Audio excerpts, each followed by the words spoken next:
Hi, I'm Jackie Allison, Chair of the Management and Economic Society of CIM, and I have Steve Wood here today as my guest in this mentor interview. Welcome, Steve. Thank you, Jackie. I'm looking forward to our conversation. Yes, should be good. It will be great to learn about you, both your educational background as well as your career path, so that those who are watching can get a feel for what different roles you had, different places you've been, some of the experiences you've had, because there's so much variety out there. And what we find is that maybe those who are newer to the industry don't really have a good sense of what some of these roles entail. So we'll try and work our way through that. But first, I'll let you talk a little bit about your education. Yeah, I don't have a lot to say about my education. I grew up in Sudbury, a mining town, as most of the audience will know. You know, in my last year of high school, Inco, one of the local mining companies, came around and was talking to us about career paths, and I was going to take the path of being a chemical engineer. But then they piqued my curiosity around mining engineering, so I ended up going to Laurentian University locally to study mining engineering, and never looked back from there. Mm-hmm. Okay, wonderful. So then what was your first role once you had graduated? Yeah, when I graduated, I ended up getting hired by Inco. My first role was as a mine planner. I don't know if we have those titles anymore, and several of the titles I'll talk about actually probably don't exist, and I may not even be considered appropriate any longer, but I'll try and describe as best I can what those roles were. The first one was as a mine planner, and I worked in that role at one of the mines, Stobie Mine in particular, for about 5 years, actually the first 5 years of my career, doing layouts and operational support from a technical perspective. We didn't have engineering training programs back then. We just kind of dove in and started supporting the operation. So that's where I started. Okay, and then you, what did you move on after, and how did you find that ability to move around once you had at least got some experience? You'd been out of school now for a little bit doing this job, yeah, and copywriting and learning. Yeah, how did you navigate that next role? Yeah, well, the next role, I knew, you know, if I was going to advance within the mining industry, I was going to have to do something more than the technical side, because I mean, there are lots of very smart and smarter engineers out there than I. So I wanted to develop my leadership skills as well. So I got into the operations side a bit more. I started off as an underground supervisor. It was called a mine foreman back then. And yeah, just worked underground for a couple of years, you know, leading crews, learning from the crews. It was a humbling experience and also an invigorating experience, and quite formative. So I quite enjoyed doing that. After a few years of being a mine supervisor, I went back into engineering for just a short period of time at a different mine within the Sudbury camp as a mine engineering supervisor. Then moved on within that same mine to become what was called a mine general foreman. Used to be called captains before that. I'm not sure what the title is today, but basically you're leading half of the mine, making sure it's running according to the plans, executing according to standards. Very operational focused again. And from that, I got the opportunity to become a superintendent of refining over at the copper refinery. I got a call from the milling, smelting, and refining vice president one day, and he asked me if I wanted to be, you know, if I wanted to manage the refinery. And I said, well, that sounds interesting, but are you sure? I said, I don't know a lot about that. I'm a mining engineer, not a chemical or process guy. And he said, yeah, what we need is some leadership skills. And so I went over there, and it was quite an excellent experience, actually, you know, going into something that stretched me a bit. I didn't know technically how the place ran, had never been there. As a matter of fact, I had to ask where the building was when I accepted the job. And then showed up there and really had to rely on people around me who were very supportive, very helpful. You learn to ask the right questions, be supportive of the team, develop the team. And that was quite formative in my leadership approaches beyond that. From that, I moved back into mining, went as a what was called the superintendent then, it might be called mine manager now. Started at a smaller mine and worked my way up to one of the bigger mines in the camp, the Creighton mine, and quite enjoyed that. I moved on to a larger role, managing a couple of mines, called an area mine manager role, and then moved into mines technical services, which was about the central technical support for the mines and doing. We actually did the first 43-101 compliant report while I was there. That was a tremendous learning experience as well. And around that time as well, a fellow that joined us, joined the company, his name was Mark Kudafani, was quite good to work with and provided some good leadership modeling. So that would have been a significant step in my career as well. From there, I moved on to Indonesia and worked at the PT Inco facilities, as it was called then. My first role there was leading the central technical support group. We had the maintenance, engineering, capital projects, that kind of thing, and then from there became the vice president of operations in Indonesia. That was a tremendous experience because you're out of your comfort zone. You're in a different type of operation. You're in a different political and social context, and all the issues that came with that, and all the challenges were quite enlightening. Tremendous people to work with down there. Quite a fantastic experience to have. And if somebody out there can get those international experiences, I highly encourage it. It doesn't work for everybody. It did work for me at that time, and had a lot of fun there. So you were in Indonesia for about how long then? I was there for about 4.5 years. Okay, good stretch. Yeah, it was a good stretch. I learned a little bit of the language, not enough, but as often happens, you learn the language and then, or learn a little bit of it, and every time you try to, people who could speak English better than you could speak Indonesian would reply in English, and there were my plans to practice. But anyways, it was a lot of fun, and my wife learned a different Indonesian than I did because she would go to the market. And I was at work, and we were, I was getting more technical language, and she was getting a different one. So between the two of us, we could carry on a conversation as we travel. That's quite interesting. Yes. Yeah.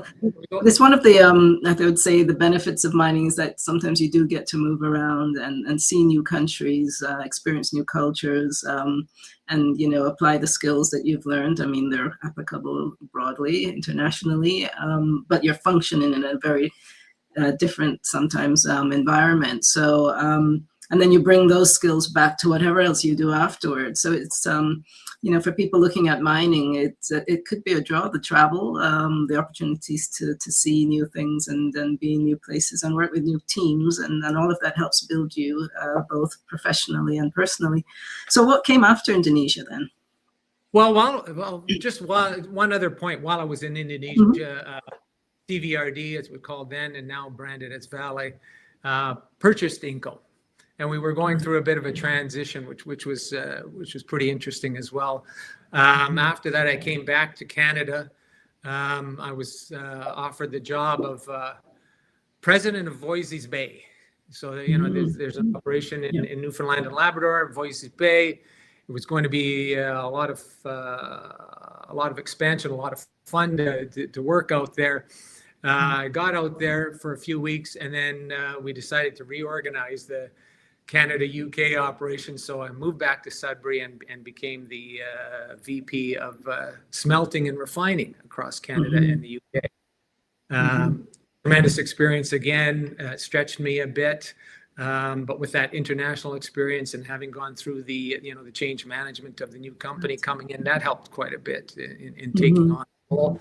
And having had a little bit of refining experience a few years before, it made for a smooth transition. Then I moved on to VP of Mines and Mills for Valley across Canada and the UK. And while I was doing that role, got approached by ArcelorMittal. It was really a steel company, to join them and run their mining operations in the Americas.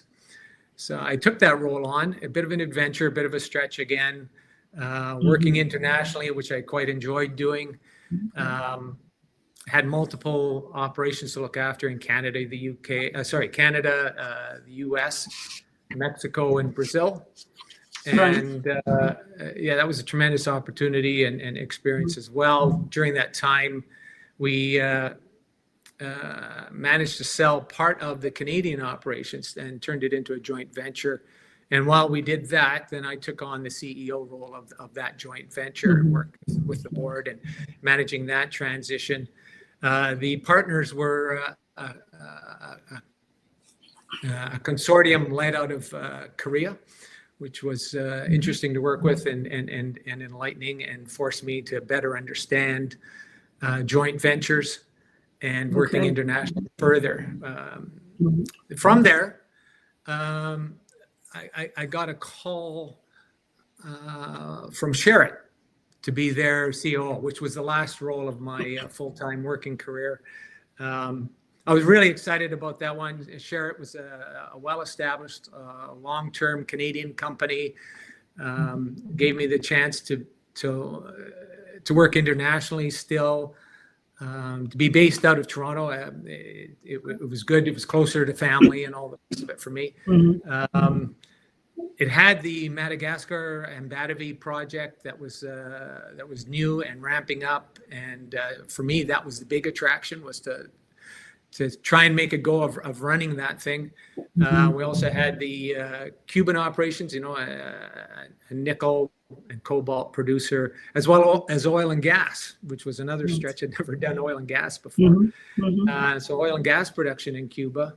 And then, of course, dealing with the different contextual challenges for both of those operations was interesting and attractive as well. Part of my portfolio included the technologies group, which did technical support and R&D work. I also had the marketing group reporting through to me. I'd never had marketing before, but that was enlightening. And once again, it was fully capable people. It's just, it's really about providing a little bit of leadership and enabling them to do what needs to be done. We had the sustainability group reporting through to me as well, doing EHS, government relations, community, and a lot of work with our board of directors. Sherritt was going through, during my tenure there, I had to go through quite a bit of change, and we worked closely with the board of directors to manage that change. We were divesting of Madagascar, actually turning equity into a debt repayment scheme, and we actually backed out of the Madagascar project and focused solely on the Cuban operations. And Cuba has its own unique set of challenges, which was pretty interesting anyway along the way. We did some work there, and then I retired after 7 years at Sherritt, and since retiring, I've done some consulting work, some advisory work. My biggest project has been to learn how to play tennis. I had never played tennis until about 4 years ago, but I'm having a lot of fun with that. That's wonderful. Pardon me? That's wonderful to get to, be able to learn something new that you'd had your eye on clearly for a while. Yeah, I thought it would be. I've always been physically active. I like to, maintain a good level of health and fitness. That's great. And that enables me to be able to do all the other stuff, Exactly. It sounds like you found that balance that some find elusive, between maintaining health and being busy at work, but families in the mix. And I sensed a common theme through that career path that you described there, which was the openness and ability and desire probably to learn. And so you stepped into roles. You didn't have to, be 100% familiar with all of what it entailed, but you certainly were able to learn and use the skills that you brought with you to help in that, and obviously add value. So I think for people thinking about careers, it's very much about keeping an eye on what that role really is, where it could go, how you can Yeah. function well in it with what you have, but also where those gaps may be, learning how to fill them, whether that's taking maybe sometimes a course outside or some professional development, and then learning on the job by lots of observation, lots of listening, because as you say, there are lots of, you know, very talented people out there doing their jobs from whom you can learn quite a lot. So yeah. It's so much, it's so interesting to hear that path and the different places you've worked, and how it evolved over time, and that bit of time you had spent in the refinery earlier on came back to bear good fruit later on. Yeah, that was quite formative, and it gave me the confidence to take on those other things without knowing 100% what needs to be done. Exactly. I've done a lot of mentoring over the years as well, you know, formal and informal, and that's one of the things that I've encouraged people to do, is to take on those challenges, stretch themselves a little bit more. You know, some people feel like they need to know everything about a subject before taking on a new role, and depending on the nature of the role, sometimes that's appropriate. But often you don't need to know 100% of the subject, particularly if you're in a leadership role, but you do need to have those leadership skills, and it's important to develop those as well. So, yeah. Then that's wonderful, because I think you spent quite a bit of time in operations, and to be able to lead, it's good to understand what the different parts of the business are and how they function, and then maybe how they interact, and that is valuable, no matter, you know, as you go on through leadership. So yeah, we've covered a lot there, and it sounds like you do have a hobby now, at least one. That's the tennis. And any other interests? And it sounds like you spent some time volunteering, and maybe you could tell us a bit about what you know, where you thought the gaps were for those people you were mentoring, or what you focused on, other than being able to say, don't expect to, you know 100% before you get started. Be confident enough to recognize what you can do and take the leap. Yeah, I often found that, you know, in those mentoring sessions, whether they be formal or informal, that the mentee often knew what the answer was, but needed somebody to talk it through, just to test it out and see if it makes sense, and are there some other gaps that they're missing. And my role largely was about, you know, helping them to be confident around their decisions and the paths that they want to follow. And that's what I did. You know, you listened, you asked some questions, you just encouraged people to take some chances, calculated chances or risks. But still, you know, give it a try, have some fun, that's what life's about. I think it's makes it far more interesting when you're learning something new, even if it's related to what you have been doing or totally different. It's great to be learning through life, and as you take on your roles, you can't help but learn something, you know, whether it's technical or whether it's, again, about team dynamics, all these different things that are different in different places. So always a chance to learn, and I think people have to be open to that. Sometimes it's forced on you because you know, are gunning for a new job and you know that that's what's needed. Other times it's just looking around. What can I learn? Who can I talk to and learn more about the business? And people are generally willing to talk. Yeah. And in those mentoring sessions, you know, some of the most effective ones are the ones that have a little bit of structure around it, and the mentee is actually taking ownership of the process, and you're just providing some insights and some, you know, a sounding board as the mentors. So that's been good. Yeah. Okay, and so it sounds like, we talked just slightly ahead of time that no one thing in particular stood out. Sounds like you had a very different experience perhaps in Indonesia, and that's the other side of the world for people. That sounds very new and exciting.